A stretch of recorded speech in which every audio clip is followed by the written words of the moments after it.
All right, good evening, everybody. Welcome to the virtual Sky Tour. It is now 7 o'clock, so the stream is officially starting. And I'm going to check real fast and see if we have anybody here. Uh, YouTube is indicating two people. I think I might be one of them. If you are here, please say hi in the chat so that I know you're here. I'm going to wait and give more people time to show up for the stream before I really get going. Marty's here. Awesome. Welcome, Marty. And yeah, it's good to be back. I think I might have figured out the technical issues I was having before Christmas. And so far, we're looking really good. I've actually got my task manager open right now, and I'm keeping an eye on CPU usage, and we're looking good. We're not maxing out like last time. Not 100% sure what happened last time, but I think we're good now. All right, so Marty's here. Is anybody else here? Say hi in the chat if you're here. I know we took a couple month hiatus, and that's on me. Marty, can you hear me okay? YouTube is saying my audio bit rate is low, and I just want to make sure I'm coming through okay for you.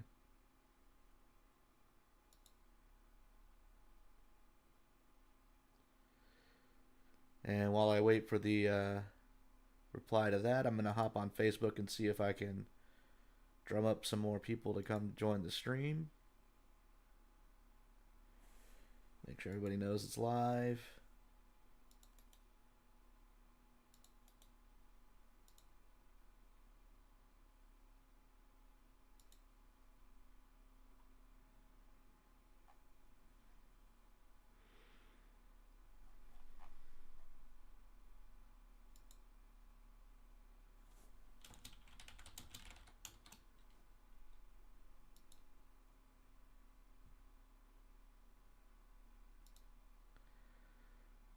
Okay, cool. Marty's saying everything looks and sounds good. Excellent.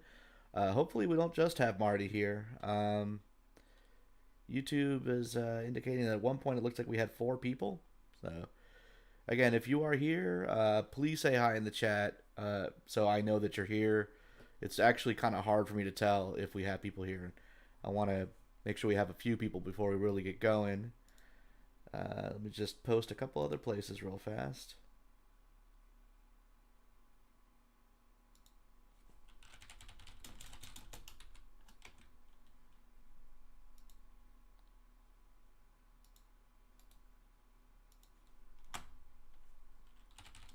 Oh, looks like my cousin Amy's trying to join.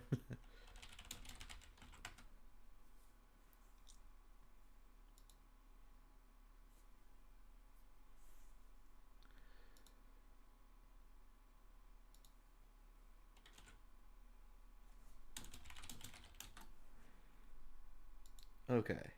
Well, I guess we'll go ahead and start with a little bit of the housekeeping while I wait for more people to join. Obviously, I might repeat some of this information later when we have more people to actually hear it. But hi, I'm David. I'm with the Northeast Florida Astronomical Society. This is my YouTube channel, A Thousand Shimmering Lights, which is supposed to be like a reference to the stars because the stars are 1,000 shimmering lights above us. As I mentioned, I'm with the Northeast Florida Astronomical Society, and so I'm just going to announce really fast that we are a 501c3 nonprofit educational organization that focuses, of course, on astronomy and science education. We have about 170 members. I'd love to see that number cross the 200 line. And as I mentioned, I am our membership director. So if you live in the Jacksonville or greater Jacksonville area and want to be part of the local astronomy club here, if you've got a telescope, you want to get out and observe, or you want to support us in the nonprofit work that we do, setting up telescopes for schools and homeschool groups and science festivals and that kind of thing, then you can join NEFAS. And you can easily do that by going to nefas.org. That is nefas.org. You go right up to membership, join NEFAS. And let's let that load for a second. And then here you can select new membership, fill all this out, and then membership level. So an individual membership is $40, and these are yearly memberships, by the way. So it's $40 for the year.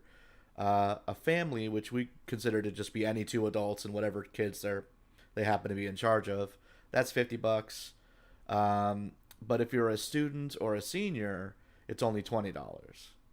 And then we have higher level for like sponsorships for people who want to give extra to help support our goals. But that's how you become a member of NEFAS. We're a great group of astronomers here in Jacksonville and the greater Jacksonville area. If you live in the St. Augustine area, there's another club down there called the Ancient City Astronomy Club. They're really good friends of ours. I'm actually a member of both. A lot of people are members of both. I highly recommend checking them out as well.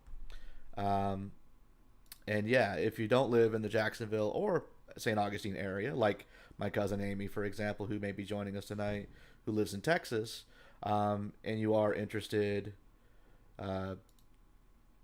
in astronomy, then by all means look into your local astronomy club. Mike Napper's here. Hey, what's up? Our club president has joined the conversation as well. I've been informed that my cousin Amy can see the stream, but can't participate in the chat. That's fine. If you want to just send me questions on Facebook, I'll still see those as well. Any which way that you get any questions or replies or whatever you're wanting to talk about through there. But yeah, that's the Astronomy Club. Quick little rundown of upcoming stuff. The big thing we do every month is our Hannah Park outreach event, where we set up a bunch of telescopes at Hannah Park and we let people look through them. This most recent time we've secured a projector. There was a bit of a mix-up with the actual projector itself. The screen arrived, the projector didn't, so we kind of had to improvise because the weather turned against us. But in future events, we do plan on having a projector in case the weather isn't good enough for observing. So for our Hannah Park sessions, whether or not we have good weather, we will be there. And to give you an idea, when we had that mix-up this last time, I literally just gathered everybody under a pavilion while it sprinkled outside and just started doing like this, just fielding questions and pulling up images of cool space stuff and talking about space. So if we take a look at our calendar, that is coming up in March. Because we already did the one this month. So March 12th is our next big Hannah Park Stargaze. And the exact dates vary throughout the year, so let me just double check. Or the times, I mean. Okay, so they're still doing 5:30. So in March, you got to be in by 5:30. As we get to the winter and the nights get longer in the fall, they let us stay a little later. But, we can stay as late as we want, but they keep the gates open later. So gates at 5:30. If you're not in by 5:30, you literally cannot get in. So don't be fashionably late to that if you want to go. All right, so that's enough talking about the club for now, I think. Like I said, I might make a couple more announcements later. But again, definitely check out nefas.org to see what we're doing and all of our upcoming events. But let's go ahead and take a quick look at the night sky and talk about what's going to be in the sky tonight. And then as I go... no projector. Okay, this is important. Our club president has informed me we're not going to have the projector through to November because of turtle nesting season. So that's important. We don't want to see turtles that get confused and crawl our way by mistake, obviously. But nonetheless, projector or no, rain or shine, if we schedule it, we're always there because NEFAS never cancels, and we will, one way or the other, we will be hanging out and talking about space. Hey, Brian, what's up, man? Welcome to the stream. Just about to get started. So just to let you guys know, this is 1,000 Shimmering Lights, the planetarium show where you guys are the planetarium director. And you get to sit at home, and you can be in your pajamas if you like. And it's 2 hours long, I guess. But no, this is the planetarium show where you guys are the planetarium director, meaning that I don't plan in advance anything I'm going to talk about. I just start talking about stuff going on, and then if you guys have questions or topics, you start shooting me stuff in the chat, and we go where you want to go. If you want to talk about comets, we talk about comets. If you want to talk about Jupiter, we talk about Jupiter, whatever it happens to be. Our president is reminding me to be better at my job because I almost forgot to mention a really cool thing coming up tomorrow night. So tomorrow night, we're going to be at FSCJ Kent campus doing a telescope workshop. So if you got a telescope for Christmas or your birthday or whatever, and you don't know how to use it, you'd like to learn more about how to use it, and you're not really sure what you're doing with it, or if you're thinking of buying a telescope but you want to learn a lot more about what's out there, what What's the difference between a Cassegrain and a Newtonian, right? What should I be looking for in terms of aperture, price range? What about focal length, right? We are going to be having this telescope workshop. We're going to be in the parking garage uh, of FSCJ Kent campus this Friday night from 7:30, I think it is, till 9. Again, this is a rain or shine event because NEFAS never cancels. So if the weather is bad, we're going to go one level down from the top level of the parking garage so that we're sheltered, and we're still going to have our telescope workshop. So definitely come check it out if you want to learn more about how to use your telescope, or if you're thinking of buying a telescope and you want to pick our brains and get more information so you're going to be an informed buyer and buy something you're going to be happy with. So now I think that just about covers all the housekeeping for now. So let's get into what's going to be in the sky tonight. So I've got my Stellarium software up, as you can see, over here somewhere where I can't actually point to it. But I got my Stellarium software pulled up, and we are currently looking at tonight. This is what's going to be in the sky tonight. And I'm going to talk a little bit about winter constellations, because that's what we happen to be looking at now. One of the cool things about Stellarium, as I've mentioned several times before, is I can time travel. So if we want to talk about future or past events or look at the summer sky instead of the winter sky or whatever, we can do that. But for right now, this is the sky tonight at about 8 o'clock. Stellarium usually fast forwards to when it's dark, when you first launch it. And so these are some of the constellations. I put the artwork up there to make it look cool, but let's take some of that away and talk a little bit about what you can see in the sky tonight. So the easiest way to find your way in the sky, as I've often said, is to learn to find bright, easy constellations and then use those as guideposts to find other ones. And if you're just starting to learn the constellations, you honestly couldn't do any better than the winter sky. The winter sky has some of the brightest, most famous, most recognizable, easiest constellations to locate, and some really cool things to look at to get you started. So we'll start with my personal favorite, which is Orion. If you go out tonight, Orion is going to be somewhat to the south. If you're at my latitude, which is about 30, 32, 33-ish. But if you look somewhat to the south and east, Orion's going to be pretty high in the sky tonight. We're getting late in the winter, coming into spring. And Orion is easily recognizable as this hourglass shape. We've got Betelgeuse forming one shoulder. Bellatrix is forming the other. We've got his... Some people say they're his feet. I think they're like his knees.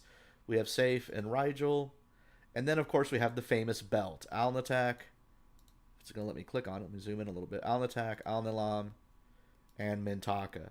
And this is the famous hourglass shape of Orion. I can imagine he's got his belt on kind of tight. It's giving him the sort of wasp waist effect here. Everyone knows Orion's belt, of course. It's one of the most famous asterisms there is in the sky. I find it interesting that sometimes when I ask people, can you name a constellation or can you find a constellation, the most common result that I get is Orion's belt.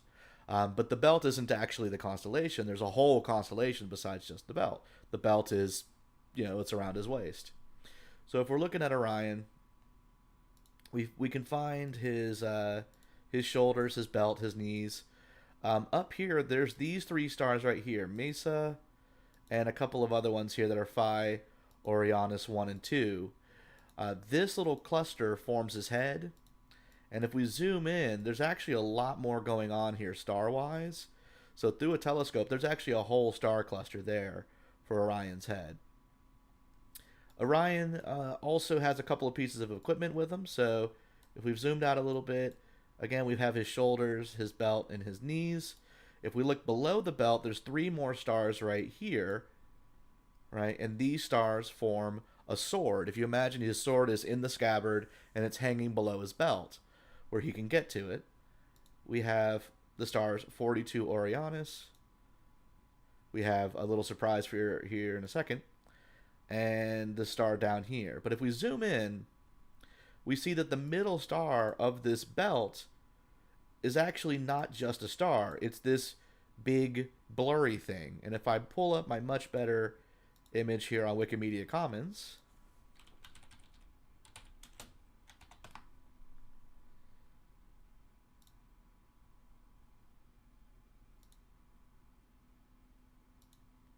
Here it is.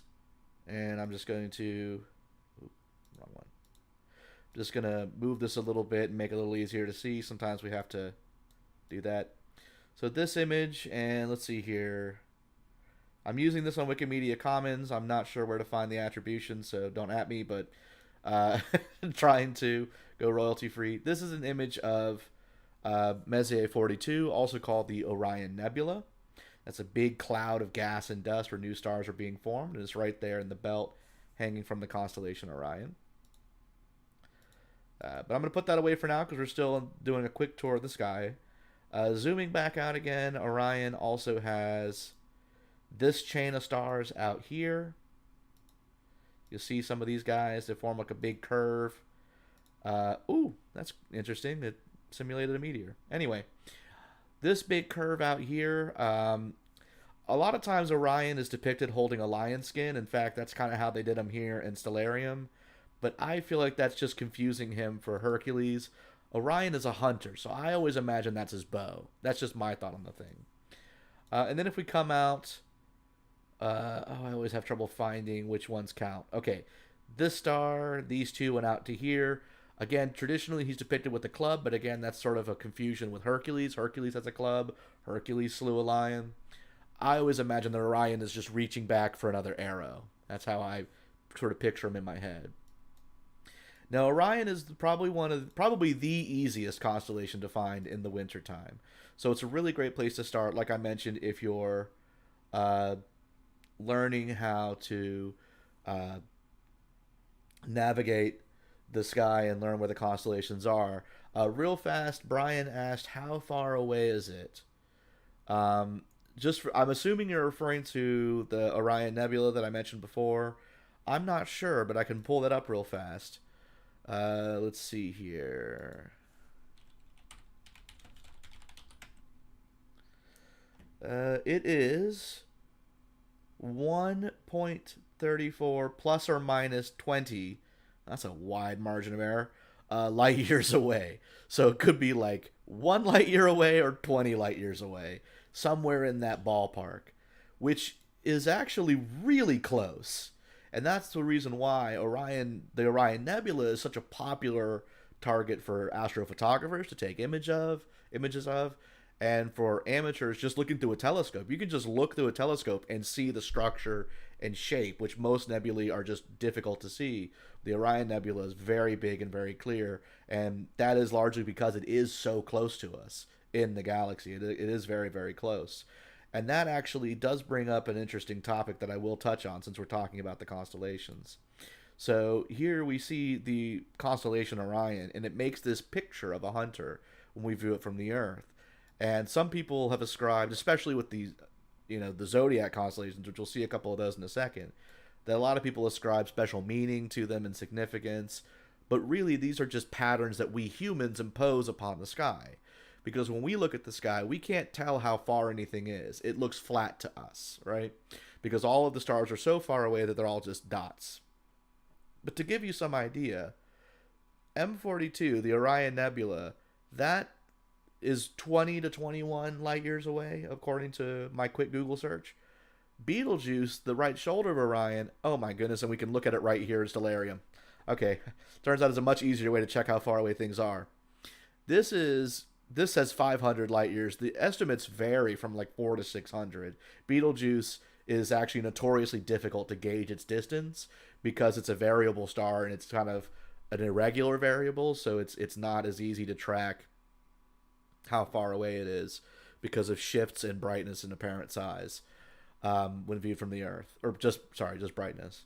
But you see how much further away that is, which means that although this looks like the shoulder and the sword of the same guy, these two objects aren't anywhere near each other in our galaxy. They just happen to line up when viewed from the Earth because we can't tell that one is much further away than the other. So excellent question, Brian, as far as the distance to the Orion Nebula. Now, I wanted to talk a little bit about finding constellations, and I will do that for a while I give you guys a chance to ask more questions. Again, as we're going, if anything interests you, just start dumping it in the chat. I may not see it at first. I might have to backtrack a little bit, but I definitely want to let you guys drive the show and ask your questions. So we'll keep talking a little bit about some of the constellations we can find in the sky tonight, using Orion as a guide. So once you find Orion, there are several other bright stars nearby that each point the way to a different constellation, right? So we find Orion here. The next bright star over is Sirius. So usually it's going to look like it's below Orion if Orion is coming up, or if Orion is setting on the opposite side of the sky in the west, it's going to be above Orion. But Sirius is easy to find because it's also going to be the brightest star there is in the sky, because it is the brightest. It is the brightest star in the night sky. Now, when I talk about how bright Sirius is, I'm talking about brightness in terms of apparent brightness, how bright it looks from the Earth. So some of these stars are actually brighter, but just further away, and so they appear dimmer. Some stars really are dim.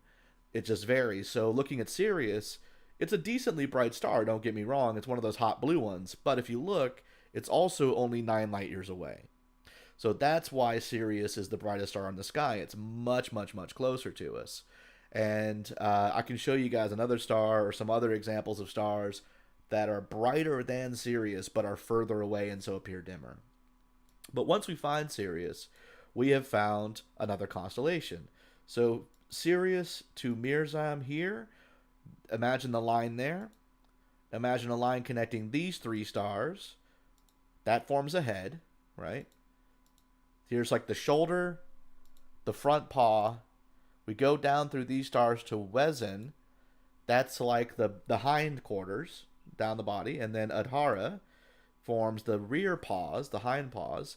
And then behind Wesen we have this star, Eludra, which forms the tail. This is Canis Major, the big dog. If I add in the lines, whoever drew these lines, they got a little bit more creative and added some more legs to make it look nice. But the simple asterism, I always just imagine it's simplified, right? This line represents both paws together, but you could draw the lines differently. There's not a one set way to draw the lines for these constellations, but that's Canis Major. That's the big dog. Canis Major, of course, is one of Orion's hunting dogs. Well, Orion, I said that in the plural. He has hunting dogs, and that's true, because if we have a big dog, Canis Major, we should have a small dog, Canis Minor, and we do. We come over to this star right here, Procyon, and then this star, Gomesia. These 2 stars are, again, nowhere near each other. Procyon's 11 light years away. Gomesia is 160 something light years away. But those 2 stars are all there is to Canis Minor, the little dog. Just a straight line. That's it. Some of these constellations require a little more imagination than others. When we move on from the little dog, we find these 2 bright stars, Castor and Pollux. And then Castor and Pollux, we see we can find a chain going back this way. We got a little jut out there, come down, down into these. So that's one stick figure, if you can imagine it, right? He's got his arm out here, kind of come down. There's his one foot, his other foot, and maybe something hanging off his foot, I don't know. Come down from Pollux to these stars. We come out to this guy, there's one of his arms. Come down to Elena, and I guess his foot is around here somewhere. That is the Gemini twins. That's the constellation Gemini. Again, this guy drew the lines differently and put his arm way up here. That's fine. But this is the Gemini twins. When you're looking at night, personally, I feel like this sort of rectangle shape going from Castor here to this to Elena and back up is the easiest to recognize. Right? You'll see Castor and Pollux. You'll start to see that rectangular shape, and then you know you're in the ballpark for Gemini. As we move over from Gemini, actually, I'm going to come back to this one because there's a couple ways to find it. Looking at Orion, we come over. First of all, you probably notice that Betelgeuse is this orangish color. And if you go out and you look at it at night, it really is reddish in color.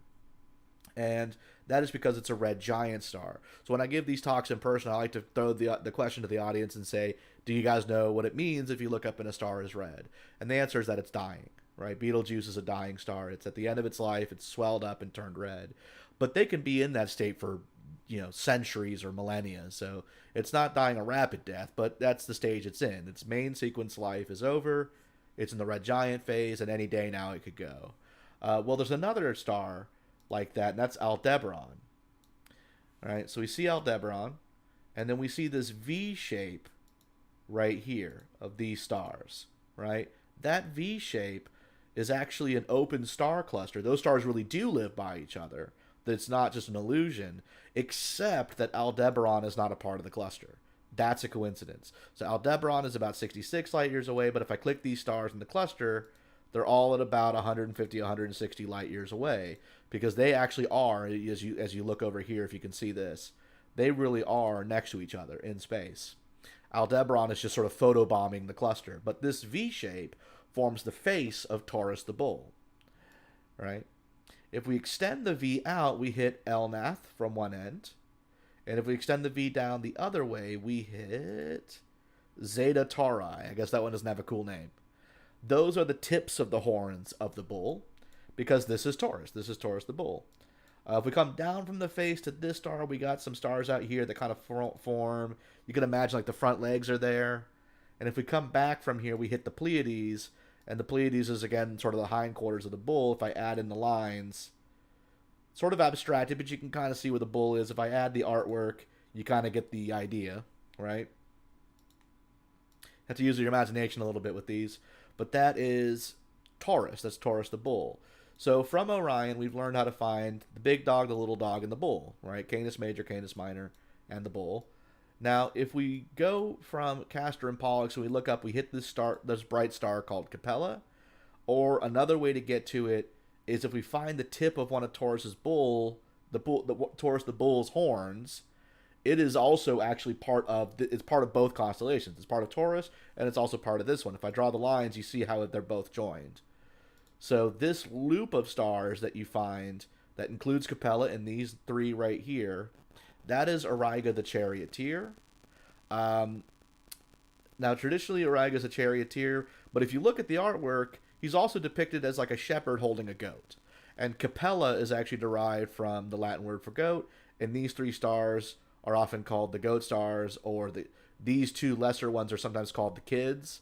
So you see how we have a goat and the two kids right there, goat kid being a baby goat. And that's Auriga the Charioteer. Doesn't look anything like a charioteer or a guy holding goats, but I'm not the guy who named it. And if we put all these together, we have what's called the winter hexagon. So we have a hexagon of bright stars. Capella, Aldebaran, Rigel, Sirius the brightest, Procyon, and then Castor and Pollux completing the hexagon. Now I'm going to take a quick break from the winter hexagon and see... Whoa, the chat has lit up. Okay, awesome. I love that you guys are here and you guys are participating. So let me see what we got here. Somebody translated the light years into miles, and let me see if I can even parse this number. 8.878 trillion, if I'm just going to round that off, miles away. The star Sirius is very serious. Can I turn on the characters? I did. What type of stars are in Sirius? Very novice. I hope spelled that right. No, novice questions are the best. So Sirius itself is a star. Sirius is a star. It's a blue giant. I want to say it's a very big bright star, but you're actually not wrong to say stars plural, because the truth is Sirius is actually a double star. So if I go back to my Wikimedia Commons here, and I pull up Sirius double star, and then if I try it again and spell it correctly, there we go.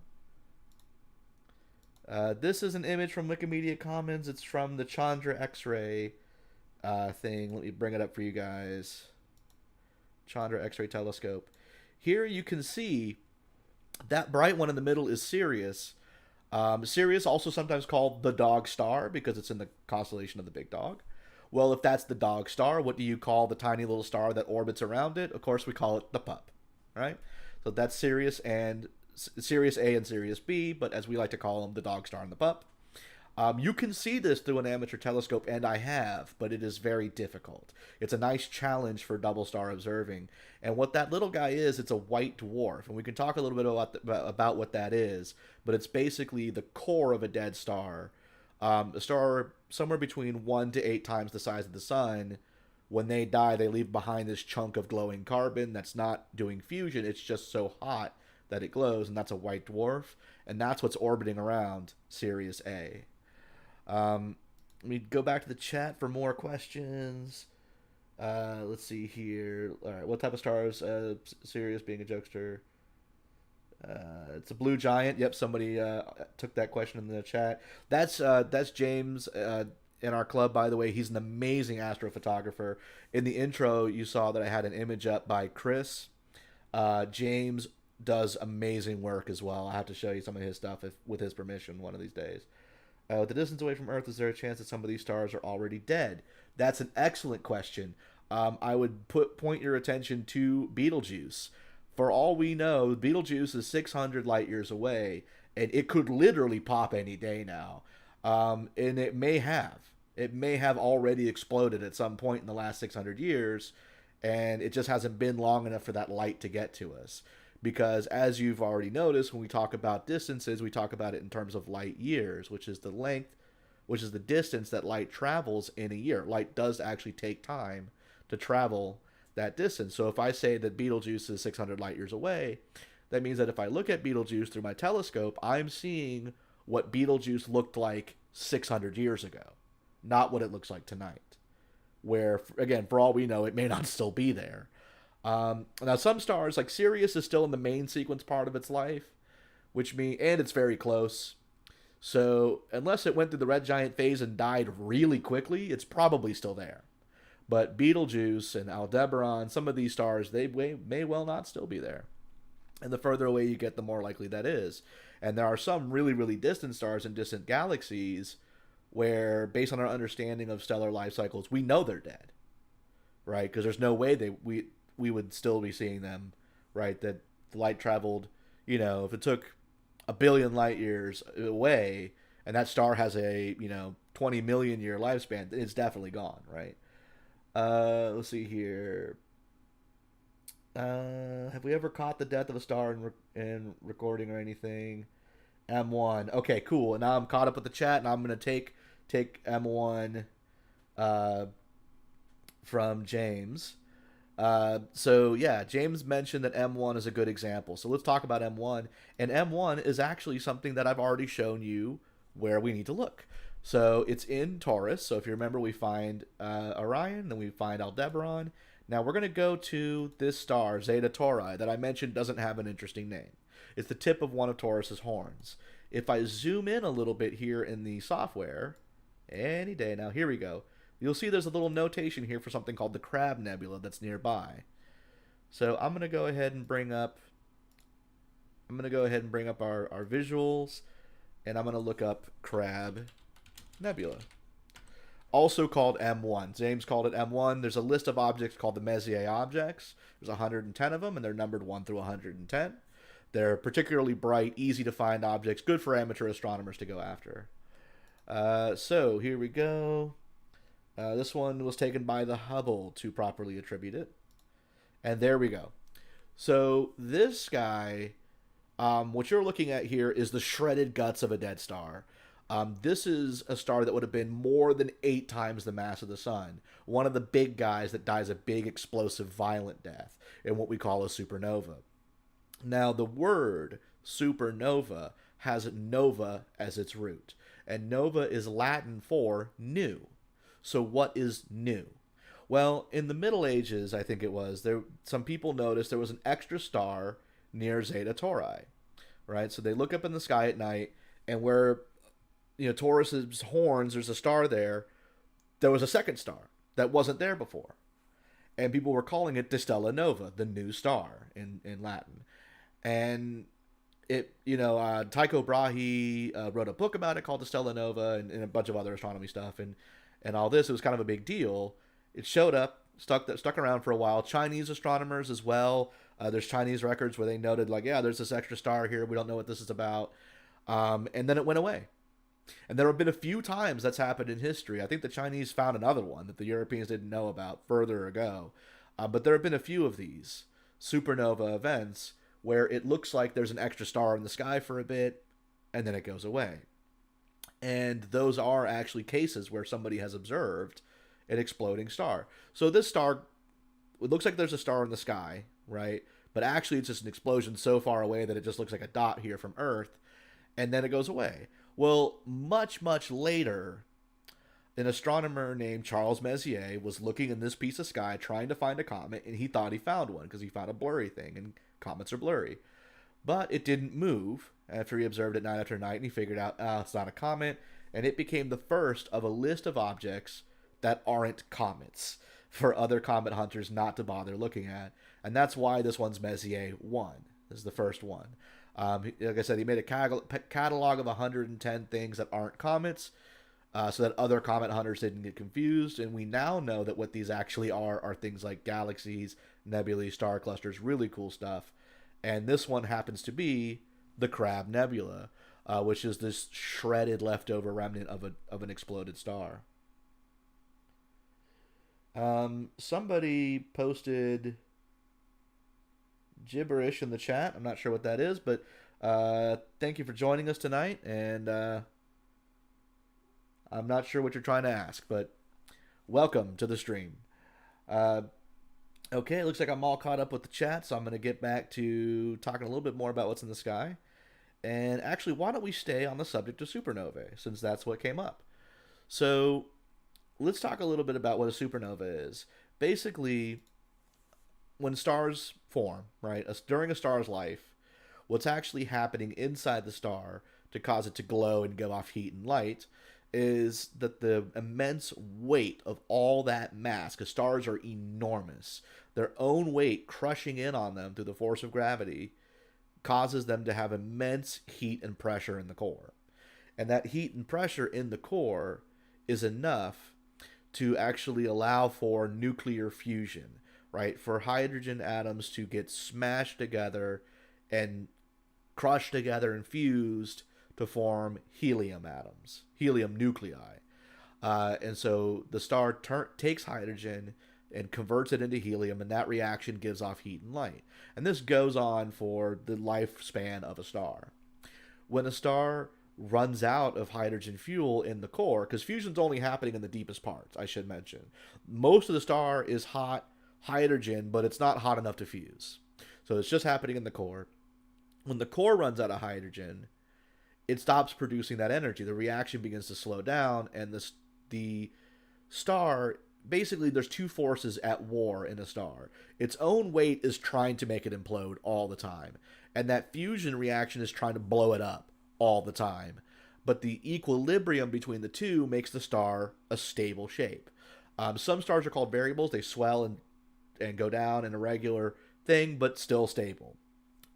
Now, eventually, that fuel runs out, that hydrogen, and the core collapses because it's not producing the energy to keep the star open. The star starts to collapse. But the star is so big that the whole star doesn't collapse at once. It collapses from the inside, and it's almost like a shock wave out to the outer edge before the outside of the star even knows that the core has collapsed. But the core collapses, and the force of the collapse itself generates a bunch of energy and fuses the helium into heavier stuff. We start making carbon, oxygen, nitrogen, things further up the periodic table, and the whole star swells up from all that energy. It basically sends a shockwave rippling out to swell the star. But anytime something gaseous, or in the case of a star, a plasma, expands, it's going to cool. So as the star expands, the outer part of the star cools down and turns red. This is why they become red giants when they're going to die. Now, for really big stars, the core will undergo another collapse, and then it will start to fuse even heavier stuff, and the heat from that fusion will create a shell around the core where now hydrogen is being turned into helium, right? And then another core collapse, another thing, and you start to get these rings, this onion of shells where it's we're fusing, nitrogen and stuff in the core, and then we're fusing, helium out here, and then whatever further out.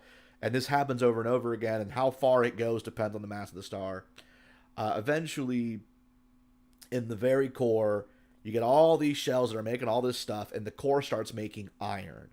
Now, the problem is, when you start fusing iron, first of all, this core is outrageously hot at this point if it's doing the fusion of iron.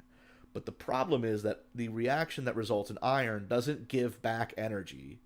It doesn't release energy like heat and light like most fusion reactions. It requires more energy than it gives back. So it's a losing game. And so this results in the core collapsing for the last time. Everything collapses catastrophically, and that collapse produces so much energy that the star jumps up the periodic table and starts fusing stuff like uranium and detonates. It's just too much all at once, and the star just absolutely detonates, shreds itself to pieces, and you get this. You get the leftover shredded remains of a star, an exploded star, what we call a supernova explosion. The super part comes from the fact that there are smaller explosive events that have been discovered that now we just call those nova. So this is a supernova, right? I'm going to check the chat real fast for questions. Let's see here. Jim says it's steel. I had always heard it was iron that kills stars, because steel is an alloy we make on Earth. I don't know. Maybe stars make steel. I don't know. I'll have to double check that. You could be right about that. Brian's going to work. Brian, have a wonderful night at work, man. Thanks for joining us for as long as you did. Yeah, I'll have to look into that, because stellar evolution is a topic I love, by the way. And it feels like every time I do one of these streams, I end up talking about it. But I just can't get enough of it. I find it so fascinating the way stars live and die. I'm gonna let the chat again. We only really had that one question asked over the course of several posts, so I'm gonna let the chat get going. This other guy, this Donnie person, he just threw a couple letters in there and left. I'm not sure what that's about, but on the safe side, I'm going to remove him, because I suspect it's a spam bot.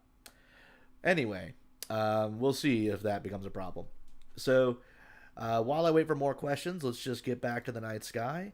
So I showed you some cool stuff in the in this piece of sky in the wintertime, but of course we have a whole sky up there. So let's see what else we have available to look at tonight. So and again, just start throwing your questions in the chat. Don't wait for me to finish a point or anything. If there's something you're interested in, go ahead and dump it in the chat. If we move the sky over a little bit, let's go. Well, first of all, the moon is up tonight, and it is almost full. Look at that. We're getting close.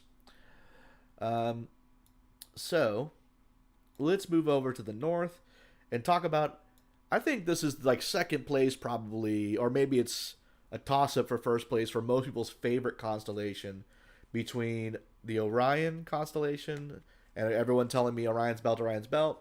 The other question I get, or the other answer I get from a lot of people, is Big Dipper. Right? A lot of people know about the Big Dipper. So let's talk about that. So this is the northern piece of sky, and the easiest constellation to find here is the Big Dipper. Now the cool thing is we're about to talk about a set of constellations called circumpolar constellations. And what that means is that they go around the pole star, right? Now, because the North Star is always north and everything goes around it, the rest of the constellations, we're going to get new ones in the spring, and then the old ones go out, and we get different constellations throughout the year. The circumpolar constellations are basically always there.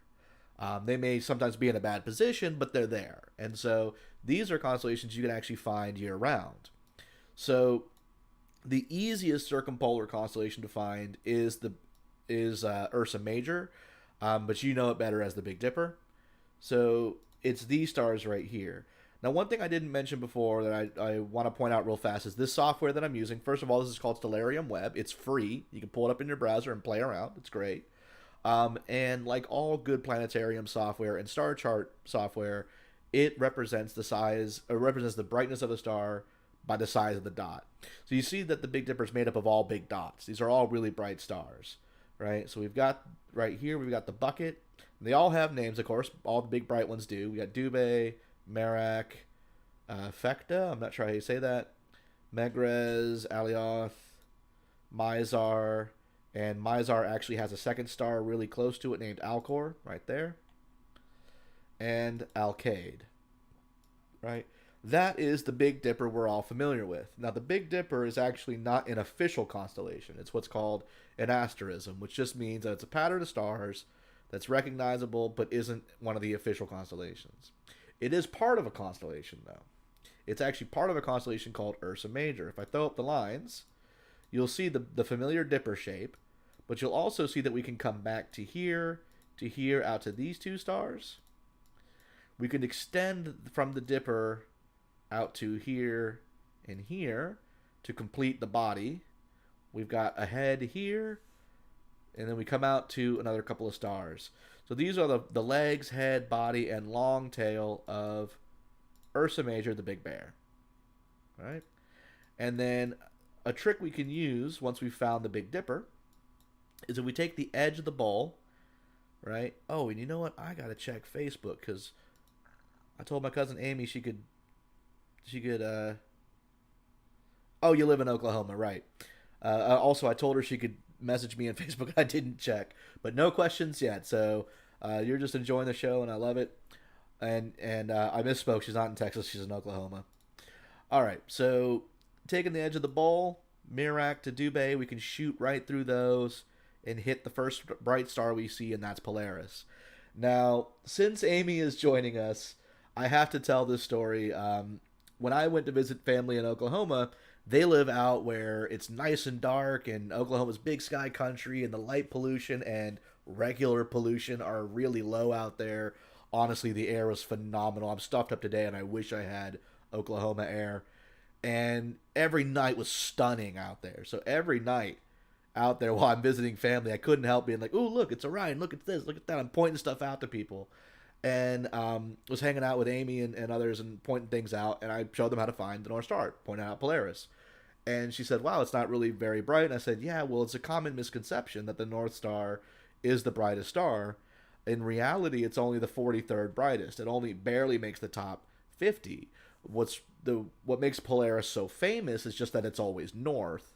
And because it's such an important star, people psychologically expect that it's going to be the brightest, but actually it's not."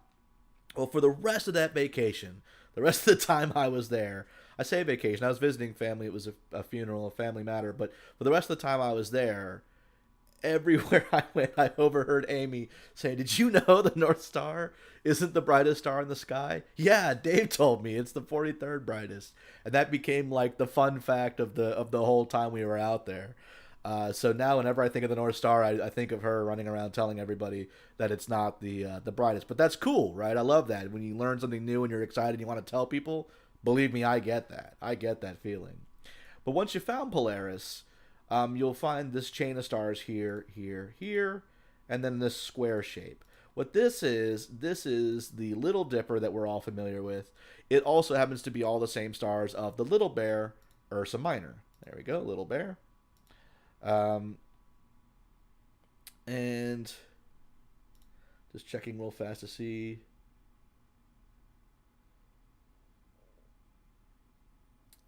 Okay, yep. Okay, and James was saying, yeah, iron is the death knell for stars, and steel is a byproduct when you mix it with carbon. Yeah, actually, there's enough carbon in some of these stars. I wouldn't be surprised if they make steel. I've always thought of that as a man-made thing, but I guess stars could probably make alloys too. So yeah, so that's the little Dipper. That's the Little Bear. And can anyone? This again is where I normally say, can anyone tell me what's wrong with our bears? And the answer is they have long tails. So the story goes that somebody grabbed the bears by their tails, whipped them around over their head, and threw them into the stars, and that's what stretched out their tails.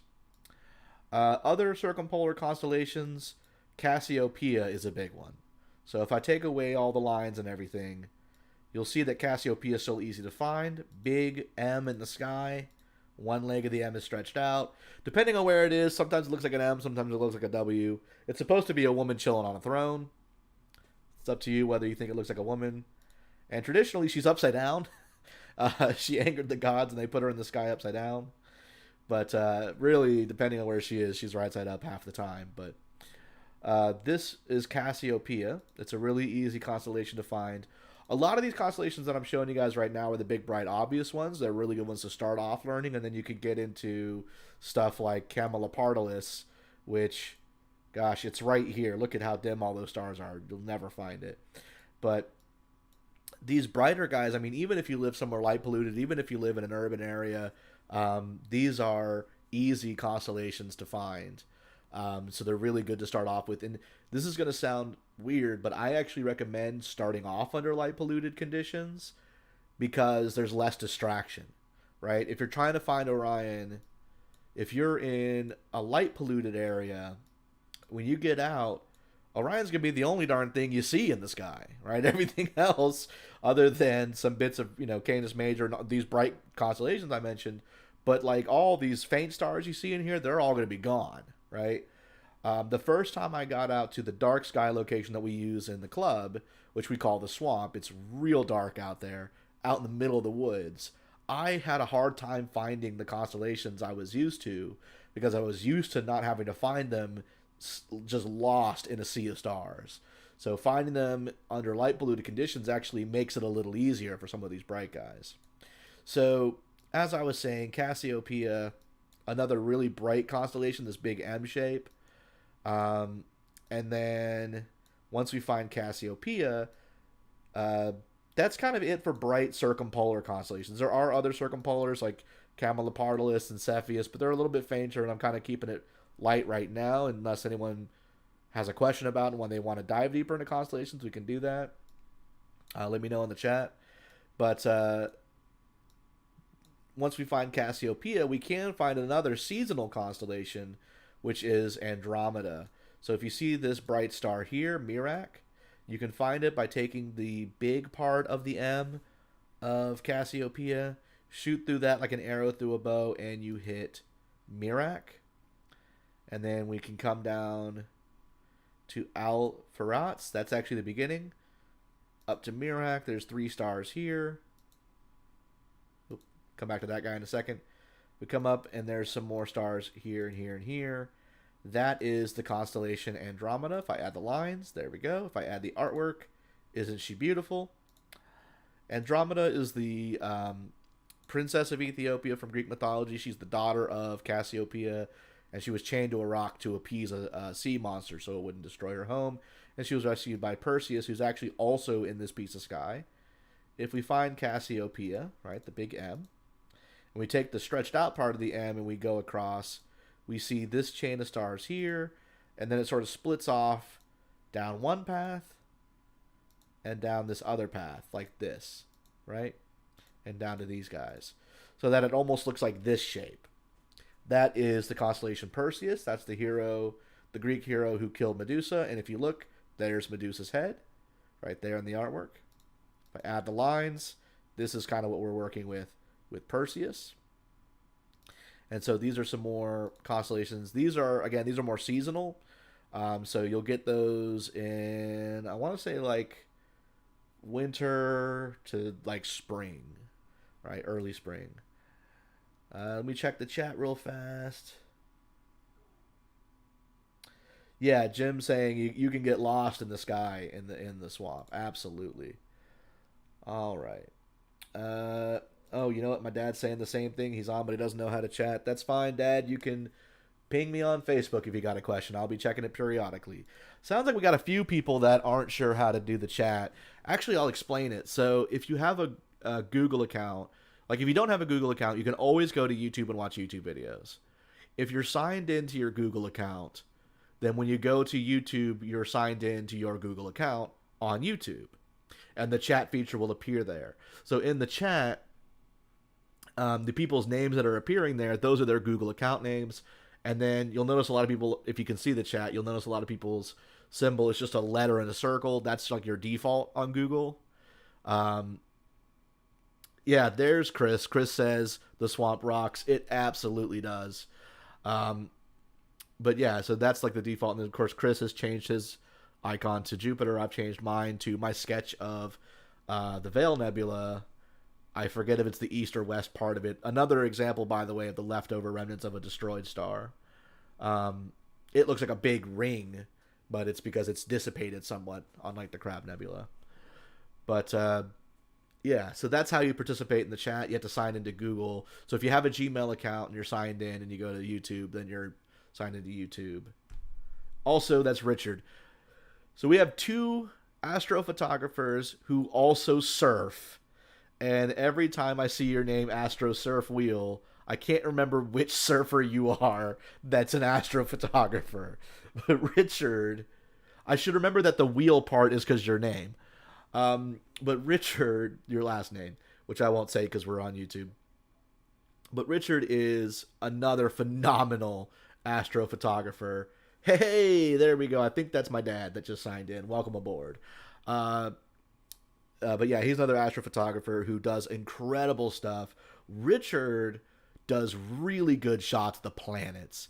He does some of the best imaging I've seen of Jupiter and Saturn outside of the Voyager probes. I'll be honest, man. Like, without actually sending something to Jupiter, the best shot you're going to get is something taken by Richard.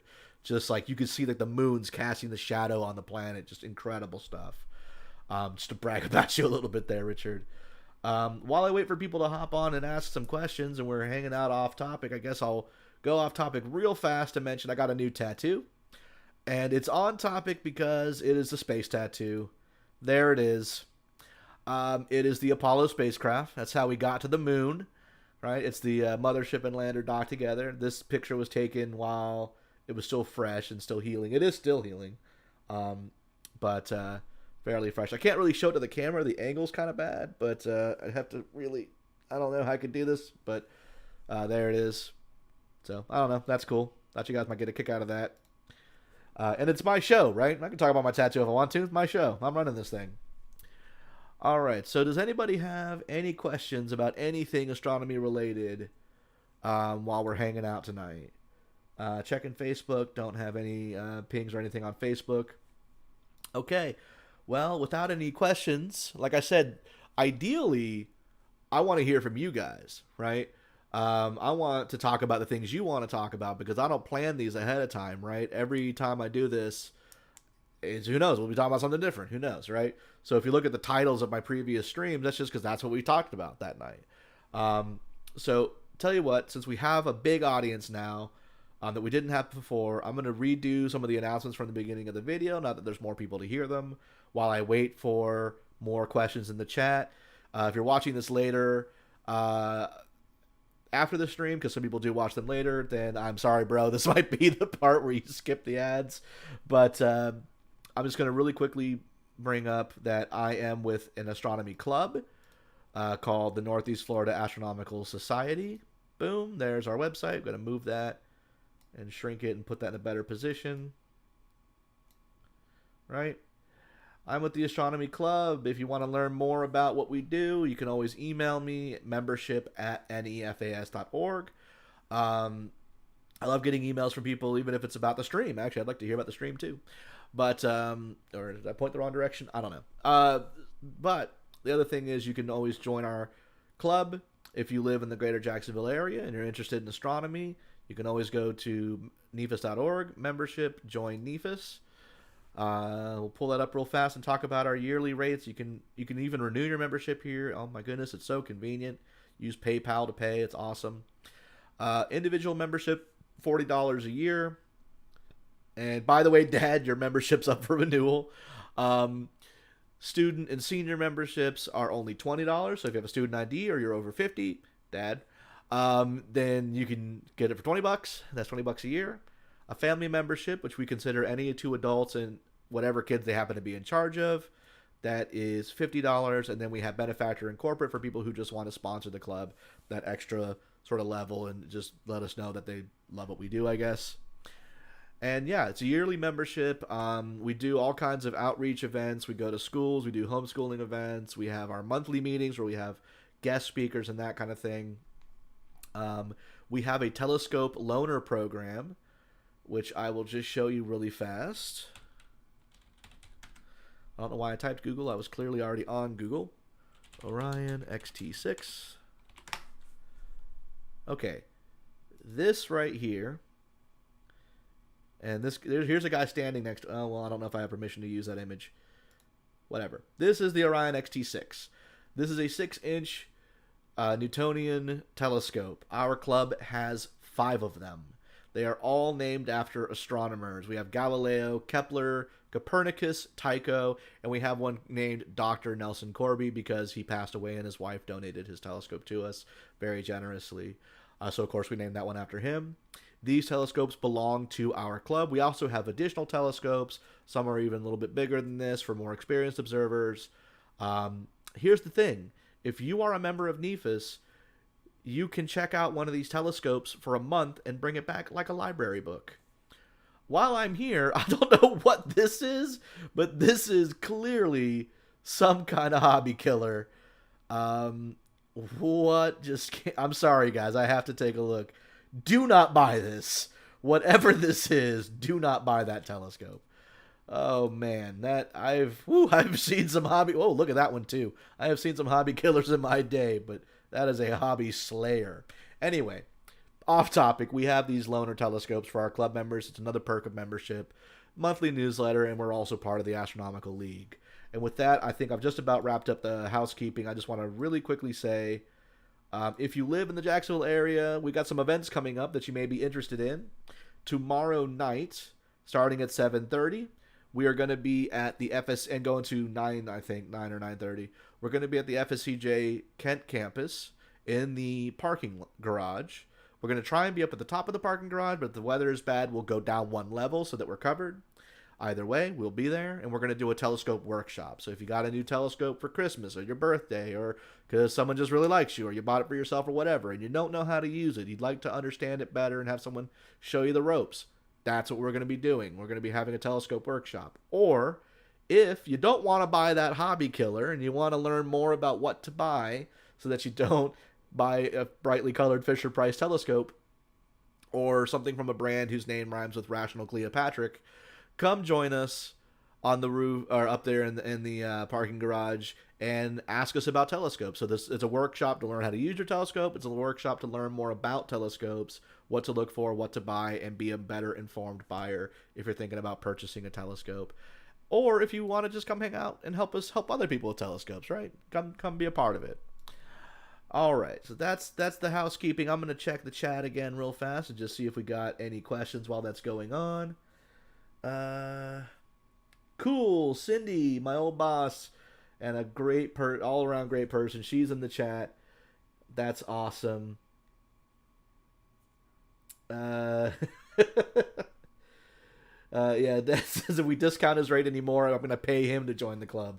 Man, and as we approach the the 200 member mark, it's getting tempting. I honestly would love to see us cross that 200 members. This is the Fisher-Price astrophotography telescope. Okay. Good question. So, Cindy says she has a large SkyQuest that she would like to learn how to use. First of all, Cindy, awesome. Would love to have you come out and learn how to use that scope. How can she transport it? Can she lay it on its side? Yeah, so a telescope is mostly a metal tube or a plastic tube. Depends on what kind of you have. It's actually kind of difficult to damage a telescope, right? So what you want to make sure is the focuser, where the eyepiece comes out. If your telescope is the kind where the focuser is at the back end, like the classic Galileo long tube style, then you're pretty much good to go. If you've got something like a Newtonian where it's sticking out of the side, then if you're going to lay the telescope on that side, rotate it so that eyepiece is up, and then maybe pack something next to it so it doesn't roll over on. Obviously, you don't want to have the eyepiece in the focuser, but nonetheless, the focuser is a bit that sticks out. So that's a problem, but even worse is the finder scope. So wherever your finder scope or thing is mounted on the side of your telescope, just make sure to prop that up. But if it jostles a little bit as you're driving, not a big deal. You're not really going to hurt it. Laying it on its side, the optical elements aren't going to just fall out of it unless it's the worst telescope ever made. As James pointed out, sometimes when we drive out to our observing site, we got a dirt road. I'm just bouncing around with my telescope, just banging around in the trunk. So when we get there, I have to recollimate the mirrors. But that's the kind of thing we'd be teaching you anyway if you came to the telescope workshop and it's normal telescope maintenance. So yeah, lay it on its side and bring it. We'd love to see it. I would love to talk to you about it. And a SkyQuest, that's an Orion telescope, I want to say, right? SkyQuest is Orion. I think it's probably a Newtonian, so can't wait to see it. Yeah, there we go. See, listen to Jim. He's got better advice than me. My telescope's covered in scratches because I don't do stuff like this. James says wrap a towel around it. There you go. Wrap a towel around it. Don't do like me and have a beat up looking telescope. It works just fine, but it is covered in scratches. Yeah, so that's coming up. The other thing I want to quickly mention is every month we go to Hannah Park. I forgot to mention this a second ago, and we're still in that advertising part, and there's no questions in the chat, so I'll keep going. Every month we go to Hannah Park on the Saturday closest to first quarter moon. If you don't track the moon phase like we do, the easiest way to find out is that calendar on our website. Yeah, Cindy, definitely send me a picture on Facebook. I'd love to see what you have. So, what was I saying? Yeah, every month, check our calendar for when we're going to be there. We go to Hannah Park. So if you live in Jacksonville or near Jacksonville, you can come to Hannah Park, and we set up telescopes for people to come. Dad says it's an 8-inch. Ooh, nice scope. That's a nice scope. 8-inch is a really solid scope. So we go to Hannah Park every month and set up telescopes. I do a sky tour with a laser pointer, kind of like the beginning of this presentation where I drew the lines on the constellations. Of course, tonight is the long form version of that where we're just going to hang out for a couple of hours. But when I do it at Hannah Park, I do the abridged version where it's just constellations, go have fun at the telescopes. And we look at all kinds of cool stuff, man. We look at the moon, we look at the planets, we look at some of the things I've mentioned tonight, like the Orion Nebula. I've shown people the Crab Nebula out there. And just all around have a great time. And even if the weather's bad, we're still there. NEFIS never cancels is our policy.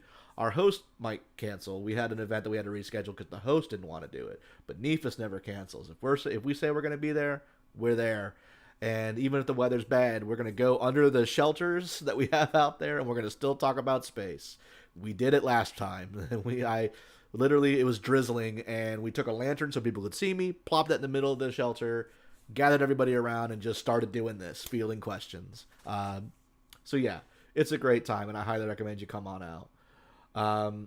Okay, so we don't have a lot of questions in the chat. I'm going to give you guys a quick second. What do you guys want to talk about? We've got another hour left in the presentation. Is there anything that you're curious about? And I want to remind everybody that my policy is there's no such thing as a stupid question, right? So when we're kids, and when I do the presentations at Hannah Park, kids are always asking all kinds of interesting questions because they're not afraid of looking dumb. They're like, well, I'm a kid. Everyone thinks I don't know anything anyway, right? I'm a child. Children ask questions. Grown-ups think they're supposed to know everything, right? And so at some point between when we're a child and when we're an adult, we stop doing that. We get self-conscious about our questions. And every single time one of these kids asks a dumb question, or what I really mean is every time one of these kids asks the kind of question an adult would never ask, they are always really cool, right? Okay, Jim says he wants to talk about upcoming astronomical events for February, March. Awesome, cool, we can do that. But anyway, point being, don't let that hold you back. Ask the dumb question, ask whatever pops into your head. So, James is saying Friday, February 18th, limb libration reveals Mare Orientale. That's cool. I'm going to jump off of that and talk about the moon for a bit, and then we'll see if we have any other questions. Jim, keep posting that good stuff in the chat as well of some of the upcoming events, and I'll keep checking back and we can touch on those as well. But let's talk about libration. Jim mentioned libration. What does that mean? What does libration mean? So, to understand libration, we have to talk about something called tidal locking. Ooh, we got an animated GIF that shows libration. Fantastic. Okay, so before we get to there, though, I'm going to take a still image of the moon. I'm going to throw that up here for you guys. And you guys are going to see in these animations, kind of a spoiler alert, but a little bit of the effect. But we'll just talk about the moon for a second. Okay, so this is what the moon looks like from the Earth, right? Now, if you've ever paid attention to the moon, you'll notice that you always see the same face, the same features, right?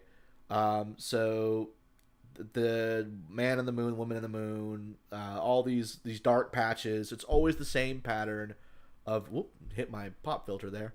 always the same pattern of light and dark patches on the front of the moon that we see month after month. Now, the reason why that is because the moon is orbiting around the Earth, but it's also rotating, and it's rotating at the same rate as its orbit, meaning that it completes one rotation for every one orbit that it completes, such that it turns as it goes around and it keeps the same face pointed at us. This is a phenomenon called tidal locking. Tidal refers to when two objects affect each other with their gravity.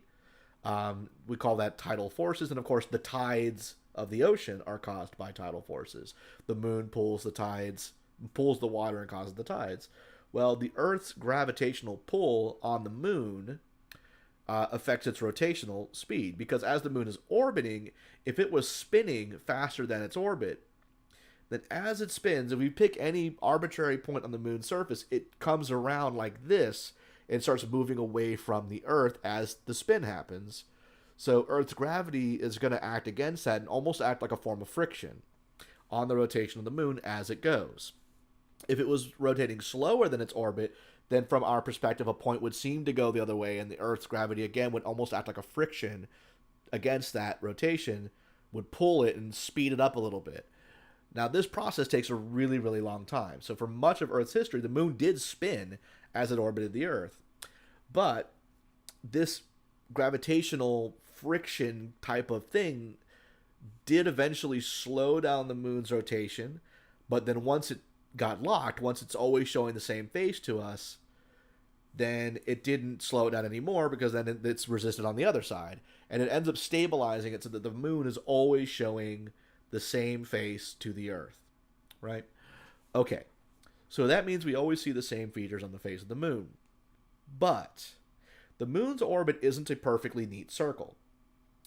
And that means that as it gets a little bit further away from the Earth, it slows down in its orbital speed a little bit, and when it gets closer to the Earth, it speeds up a little bit in its orbital speed. And its rotational speed matches the average speed of its orbit, right? For one complete orbit is one complete rotation.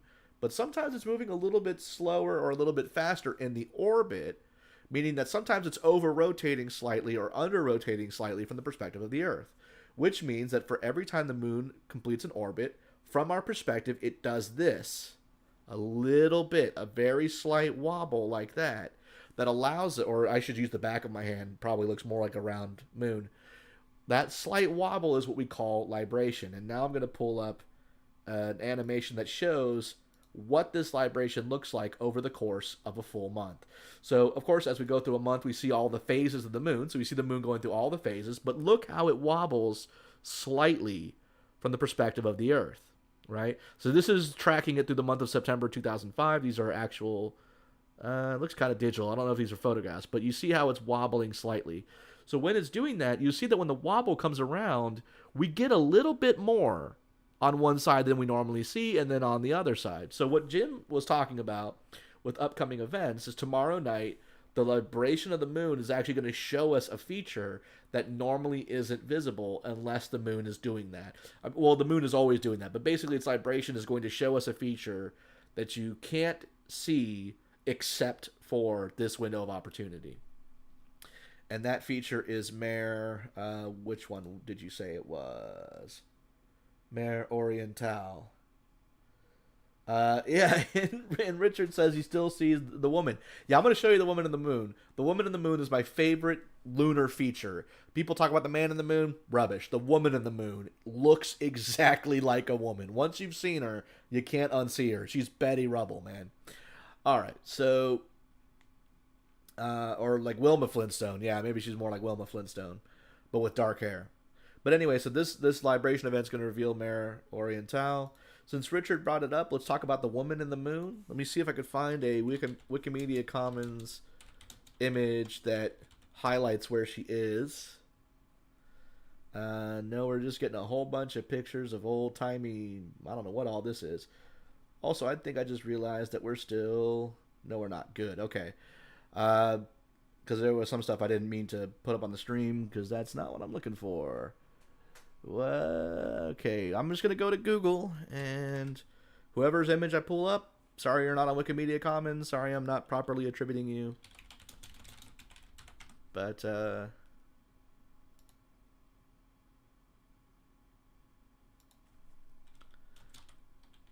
albedo. Actually, here we go. Here's a good shot. So this one I like because it's got a side. Oh, what? The image turned tiny when I clicked it. Come on, man. Okay, here we go. And there we are. Okay, so here we see the moon on the left and an exaggerated image of what we're supposed to see on the right-hand side, right? So here on the right-hand side, we see a woman in profile, right? And now compare it to the light and dark areas on the moon, and yeah, she's there, man. You can see the eyes, nose, mouth. You can see the bouffant hairdo, right? That's my favorite lunar surface feature, what we call an albedo feature. So albedo is a term for how shiny something is, the surface reflectivity of an object. The amount of light that bounces off the surface is its albedo. Light and dark areas of the moon, we would call those albedo features. Or you'll sometimes hear these called pareidolia features, meaning like your brain recognizes a pattern, like when you look at clouds, right? You find pictures in the clouds. But the woman in the moon is probably my favorite, just because, my goodness, right? Like, it just looks like, if I just go back to Wikimedia, hold on a second. Forgot still had the other stuff up there. If I just go back to Wikimedia real fast and pull up the moon again. Now that I've pointed her out to you. You guys see her? And you guys see Wilma Flintstone side on looking up like this, right? Or maybe I should, now I match her, right? That's, she's there, man. There's a few of these other patterns. Like some people see a rabbit with all the dark features and stuff. That's really popular in Asian countries like China and Japan. They have legends about how the moon goddess has a rabbit. And you find the pattern of the rabbit in the moon. Yeah, rabbit season, show me the hair. So the rabbit, I'll just bring the picture back up again. Basically, if we take the really big dark, if I go over to here, can you guys see my mouse pointer? I hope you can.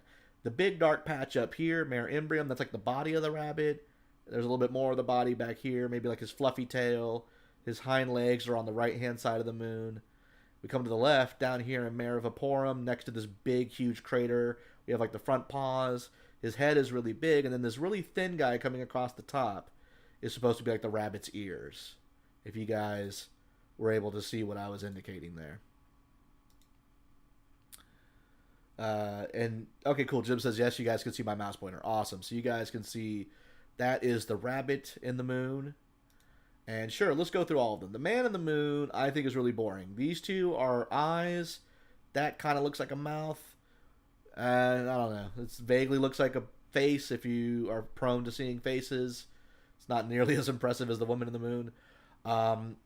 Another one of these is there's a witch.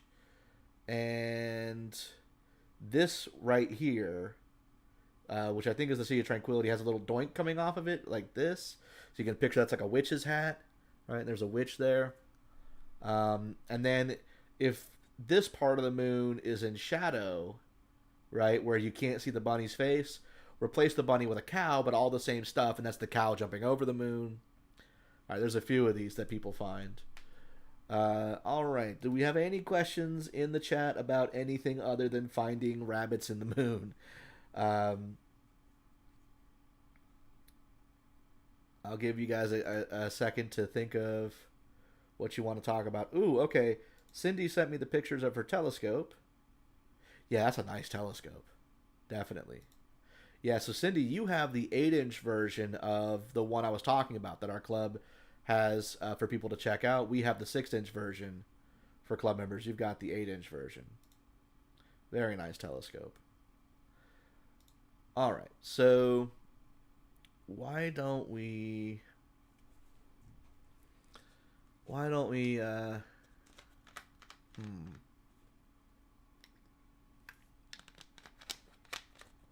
well, like I said, it's your show, man. We got about 40 minutes left, man. What are you guys interested in tonight? What do you want to talk about?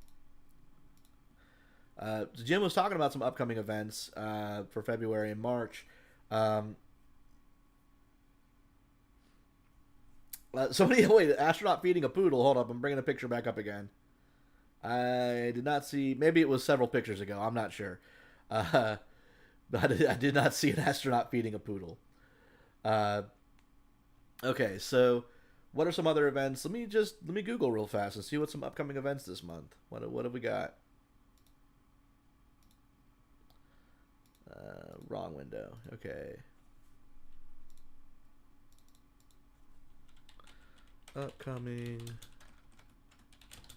astronomical events 2022. Let's see here. So February. Yeah, we got the libration thing you mentioned. I'm not seeing much coming up. I went to seasky.org. They didn't even have that cool libration thing. Let's see if we can get something more. What are some events coming up? March 24th. Wait, hang on. Is it this year? Yeah, okay. So between March and April, there's going to be another opportunity to see Saturn, Jupiter, and Mars. Let's see if we can recreate that in Stellarium. So, just going to time travel to March 24th, and let's see what we got here.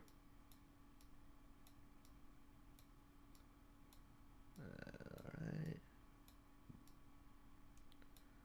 Well, maybe it's a morning thing. Let's try the morning. So...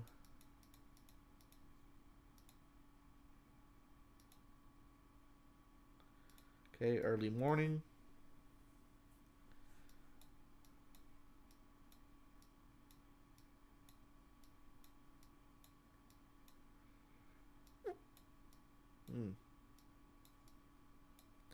Let me read the article here. When's it saying?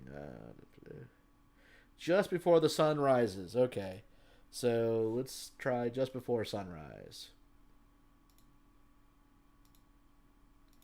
There they are. Okay. Oh, wow. Okay, that might actually be worth seeing. Okay. So, whoop, that's too late. Yeah, so coming up in April, between April 24th and, or March 24th and April 5th, we're going to see, and let's check day by day and see how it's going to progress. Okay, very cool little close pass there, right? We're going to see Mars, Saturn, and Venus all really close together just before sunrise. So if you want to get up early in late March, there you go, right? Mars, Venus, and Saturn all together. And you can watch them day after day as they do this, as they move along their orbital paths. So that's neat. What else is coming up? That's a really cool conjunction, though. That'd be neat to see. April 30th to May 1st. Still talking about the conjunction, so still gonna be going on. May 5th, the Eta Aquariids meteor shower. That might be a cool one to check out. And then May 15th through 16th, total lunar eclipse. Hold on, when's this happening? Let me check the map.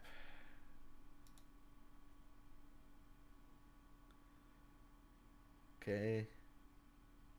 Oh, awesome. Okay. All right. So let's talk about this, right? Total lunar eclipse, right? Pretty deep eclipse, too, right in the shadow, looking good. And then if we look at the map, oh, hold on a second. Cutting off part of the map, but that's as far as she's going to go. Oh, I got to scroll down over here. That's the problem. Look at that. So the white area is the best place to see the eclipse. Look where we live. Look where Amy lives, because Amy's joining us from Oklahoma. Let's not forget about her. So, yeah, coming up in May 5th, the day after my sister's birthday, we're going to have a total lunar eclipse. Or as the news likes to call them, a blood moon. Nobody calls it a blood moon. It's an eclipse. It's called an eclipse. But no, that's awesome. So lunar eclipses are great. They're a lot of fun to watch. The cool thing about an eclipse is if you look at this map, unlike a solar eclipse where the moon shadow puts a dot on the earth and draws a line, and you have to be on that line or you don't get the full thing, a lunar eclipse can be seen from the entire nighttime side of the earth when it's going on. So half the world can see one when it happens. So even though lunar eclipses are actually just as rare as solar eclipses, they're a lot easier to observe. So they don't feel as rare. So you get more opportunities in your life to observe lunar eclipses. You don't have to go. You don't have to travel anywhere. You can just watch it. All right? So, yeah, total lunar eclipse is coming up. And that's going to be awesome. And tell you what, since we're on the subject, why don't we talk a little bit about eclipses? I don't think I've really covered eclipses much on this channel. Maybe I have, but it's a cool topic. So we will talk about it. So, while I'm talking about eclipses, again, start thinking of if you have anything... if you have anything interesting that you want to talk about. YouTube is telling me that the stream is having difficulties. Are you guys seeing, are you guys noticing problems with the stream right now? Are we losing it? Guys, let me know if the stream starts to break down. Especially on, you can like message me on Facebook so I can see it there if you know me on Facebook. But anyway, so let's talk about eclipses. And you know what I'm going to do? Actually, I'm going to close some stuff I have running to hopefully try and improve the stream quality. All right. So, oh boy, we are really spiking. We might call the stream early if this really starts to fall apart. Hopefully it doesn't. But I'm just going to talk about eclipses and hope against hope that you guys are hearing me. So, oh, is this stream is good? Okay, well, I guess the YouTube is telling me it's not receiving enough video information, but maybe YouTube is just wrong about that. So, an eclipse, right? What is an eclipse? So, we all know that the moon goes around the earth, and the earth goes around the sun, right? So, if you imagine we've got the earth here, and I've got to pull up OBS so I can see myself. We got the earth here, we got the moon here, right? Moon's going around the earth like this. So, an eclipse happens if the sun is, say, if I got the earth here, we'll say the sun's over here someplace, right? The sun's over there, and the moon is here, right? And the earth's shadow is falling on the moon and blocking the sun's light, right? And that's a lunar eclipse. When we have the moon over here, it's blocking the sunlight and casts a little shadow on the earth, and if you happen to be there, it looks like it blocks the sun, and you get a solar eclipse. So the question is, why don't we get one every single month, right? Because if you think about the moon goes around once a month, wouldn't it be like, you know, block, block, block, block, solar, lunar, right? Well, the reason we don't get one every single month is because the moon isn't actually orbiting on a flat plane like this relative to where the sun is, but instead it's doing more like this, right? So its orbit is at an angle, which means that for much of the Earth's orbit, if imagine I'm going to rotate things around. Now imagine that you are the sun and my head is the Earth. That's what I should have been doing this whole time. You guys are the sun, my head's the Earth. If the moon's orbit is doing like this, right, then when the moon is here or here or here, it's not blocking, and I'm not blocking it.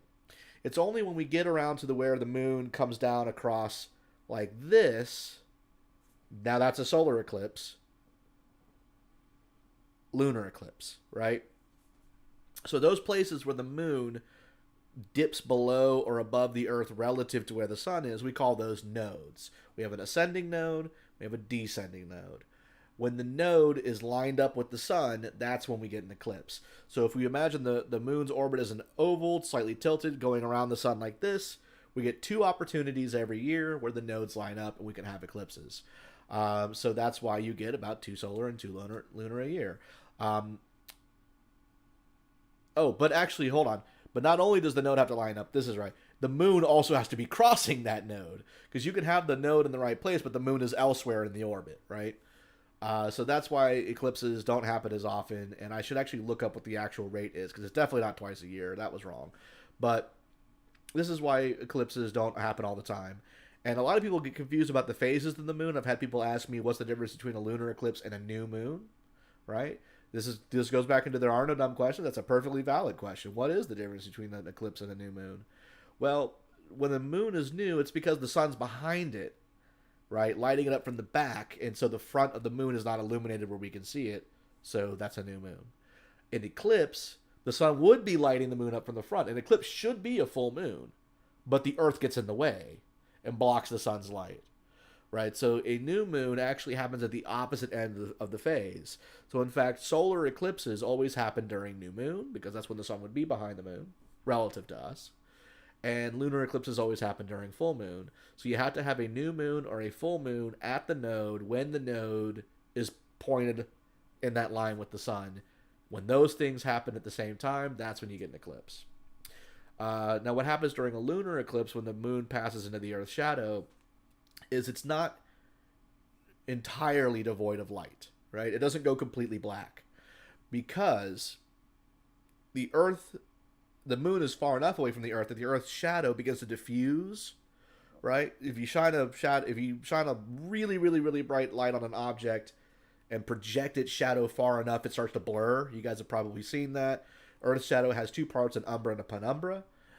The moon goes through the penumbra and then into the umbra, and we have a lunar eclipse. But some sunlight still makes it, right? What this looks like if you were on the moon during a lunar eclipse is the Earth would look like it has a ring of red light around it, right? The Earth would cover the sun. It would look like a solar eclipse from the perspective of the moon, right? The Earth would block the sun, but then you'd see a ring of red light around the Earth. And what that is the sunlight getting past the Earth at this point is grazing the edge of the planet, right? And it's going through Earth's own atmosphere. And if you notice during a sunset, the light turns pink or even red, right, as the sun's going down, because as the light goes through more and more of the Earth's atmosphere, Rayleigh scattering scatters the blue light, but the red light just keeps on trucking. This is why the sky is blue, right? Because the Rayleigh scattering, and then it comes back at you from all angles. Well, low down on the horizon, the sun's light is being really filtered, because instead of coming down through the atmosphere, which is only, it's coming across all this air. So it really, really filters down to red. So that's the only light that's hitting the moon during a lunar eclipse, and so that's why during a lunar eclipse, the moon appears red. But, as I hinted at, this is the same phenomenon that makes sunsets and sunrises red. And in fact, since what you're seeing is the light skirting around the edges of the Earth, you're seeing the light coming around the demarcation line between night and day on the Earth, which means that red light on the moon actually is the combined red light of all the sunrises and sunsets happening on the Earth at that time. And that's actually what's coming back to you during a lunar eclipse, and that's why it turns red, and that's why the news likes to call it a blood moon. Or as we astronomers say, a lunar eclipse. So that's what lunar eclipses are. Let me check the chat real fast and see if we got any questions. Cool.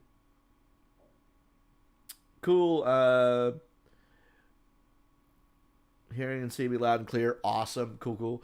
Yeah, so let's simulate an eclipse in Stellarium. I always forget you can do this.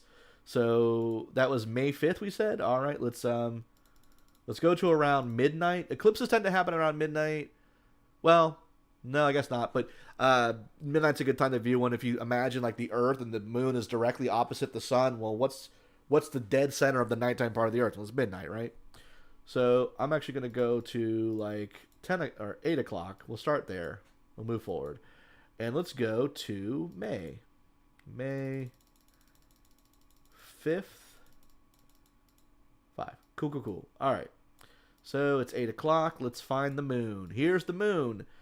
As you can see, we just got a sliver of moon. We're getting close to new moon. This article did say May 5th. I'm going to be putting that to the test.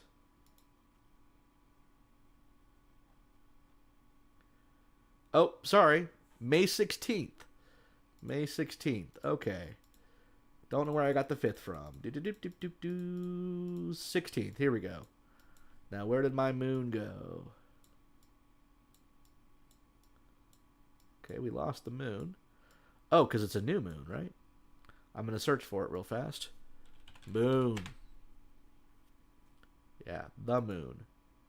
Cool. Okay, we got our moon.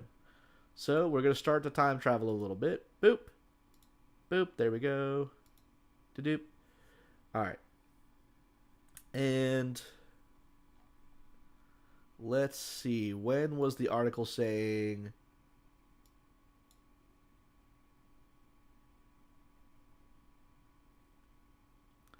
I honestly don't know how to read this thing. That's on me. All right, we're just going to keep time traveling and see if we get an eclipse.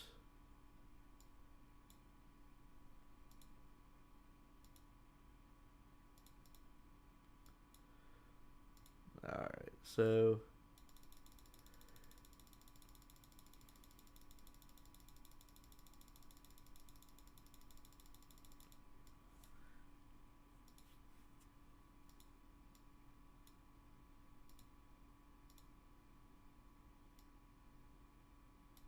Tell you what, I'm just going to grab the slider and move it.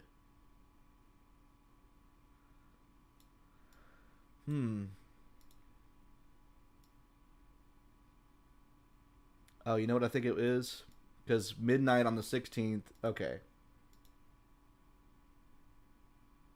There we go. I had the wrong day. I was off by 1 day. All right. So now we can simulate this thing. Here we go. All right. So this is what a lunar eclipse would look like in Stellarium. So as we go forward in time, we start to see a little bit of reddish color appear on the side of the moon. That reddish patch is beginning to grow. I wish I could just get this software to just... Is this going to track that? Yeah, there we go. All right. And here we start to see... This curve you're seeing right here, that is the shadow of the Earth being cast on this object, right? That is the Earth's own shadow. Shadow moves across. You see it's starting to get really dark here as it's moving past the penumbra into the umbra and into the deep umbra.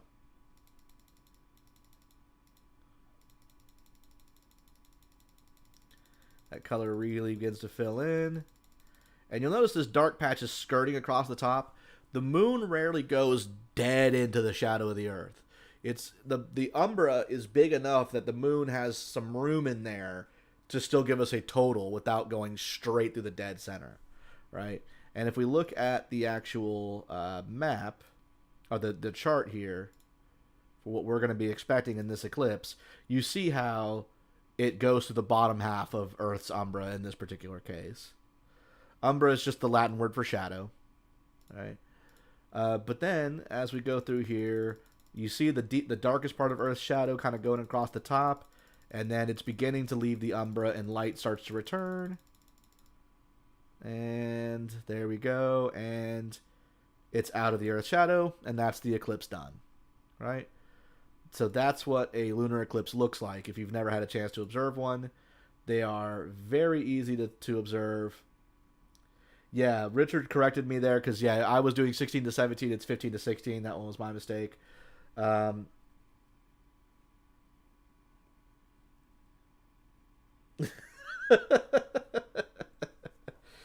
people some people in the chat getting on to me for not knowing how to properly show an eclipse in there. Yeah, so somebody else mentioned the Messier thing, so let's talk about this. I mentioned the Messier list earlier, and we are coming up on March, so let's wrap up tonight just talking all things Messier. So Charles Messier, as I mentioned before, he was a French comet hunter way back in the 1700s who was looking for blurry things so he could find comets, but he found a bunch of blurry things that aren't comets. And it's, oh, dang, it's not a comet, right? Well, he found 110 objects that aren't comets. And he made a list. He started making a list, anyway, of all these various not a comet things, right? And that list has become the Messier catalog. It's 110 objects. And it's one of those things where every amateur astronomer makes that a goal to observe all 110 Messier objects, right? I've done it.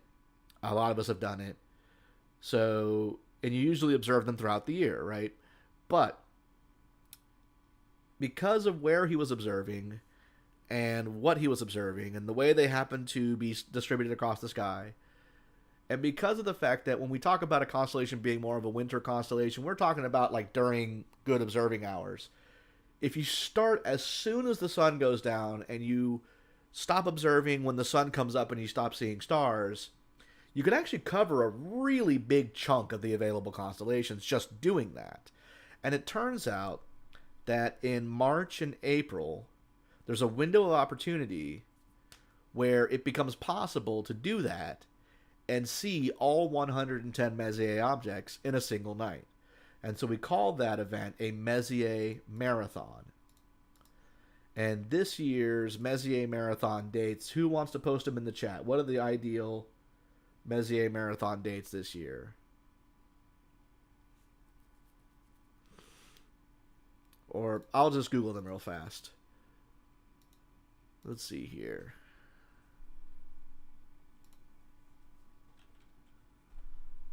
All right, 2022 Messier Marathon. Okay, so 2022, March 2nd. Am I reading this thing correctly?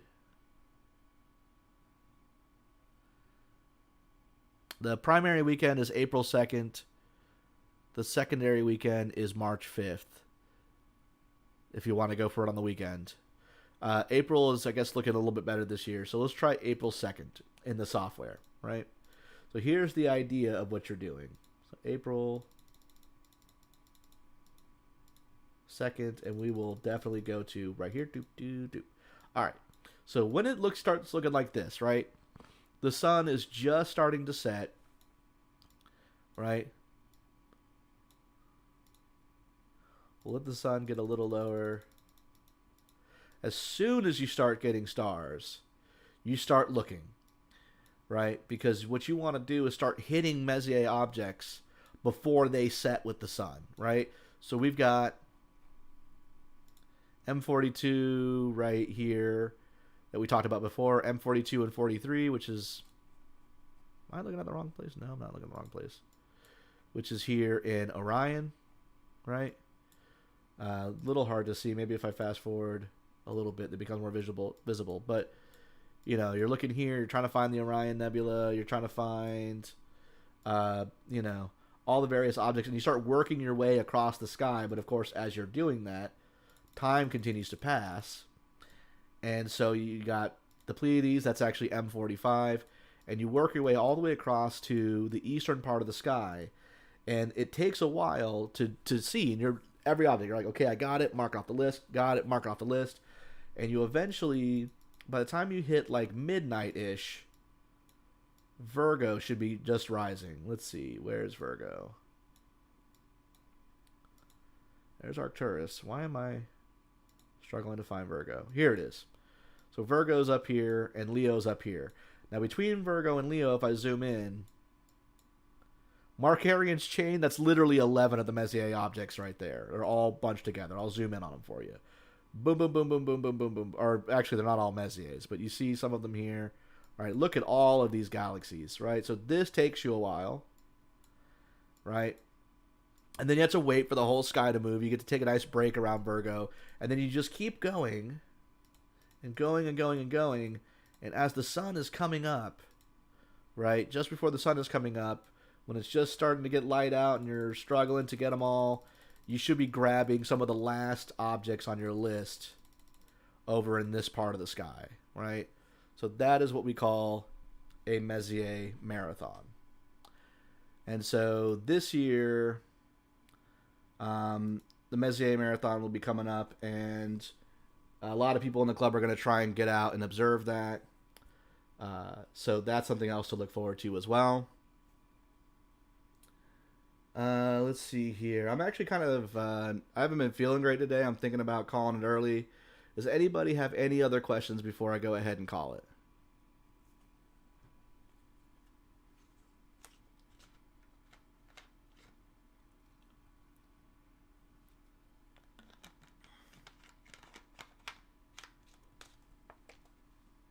All right. I'm going to actually end early tonight because I'm not feeling great. Thank you guys so much for coming and have a wonderful evening.